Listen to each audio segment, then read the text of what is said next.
Quand il s'agit de documentaires, beaucoup de gens pensent à des films éducatifs ou des séries un peu trop sérieuses pour garder l'attention des téléspectateurs.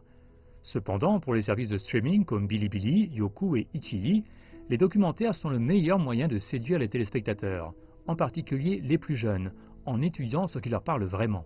Dans le cadre du forum thématique de la semaine du documentaire de Beijing de cette année, des représentants de ces entreprises sont venus partager leurs histoires au musée du monument du millénaire de la Chine. Bilibili, qui a commencé comme plateforme vidéo ACG, a connu beaucoup de succès avec les jeunes générations comme Gen Z dans la distribution de documentaires ces dernières années.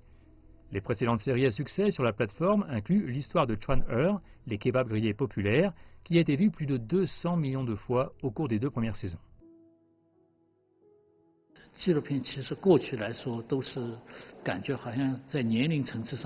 Les documentaires distribués via les nouvelles plateformes médiatiques offrent plus d'interaction entre le public et l'équipe de production que jamais auparavant. Par exemple, certains téléspectateurs fabriquent des autocollants ou diffusent des extraits de nos documentaires de nouvelles façons, ce qui renforce l'attrait pour la série. C'est une conséquence positive. Zhu a révélé que les jeunes téléspectateurs sont également attirés par des thèmes comme l'histoire et l'artisanat traditionnel, contrairement à ce qu'on pourrait croire.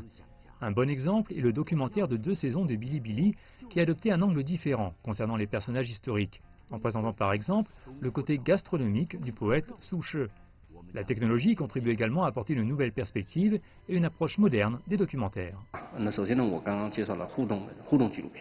Des méthodes créatives de narration, comme ce que nous avons fait avec The Legend Hunters, peuvent donner au documentaire un nouveau look pour accrocher la jeune génération. Les mini-jeux mobiles sont mélangés dans The Legend Hunters pour expliquer la méthodologie archéologique et la science qui est liée à ce site. Dans un avenir proche, nous pourrons voir plus de documentaires interactifs ou même ceux spécialement conçus pour les écrans verticaux. La semaine de documentaires de Beijing verra également la sortie de documentaires de qualité et des projections thématiques. L'événement se déroule jusqu'au mardi 22.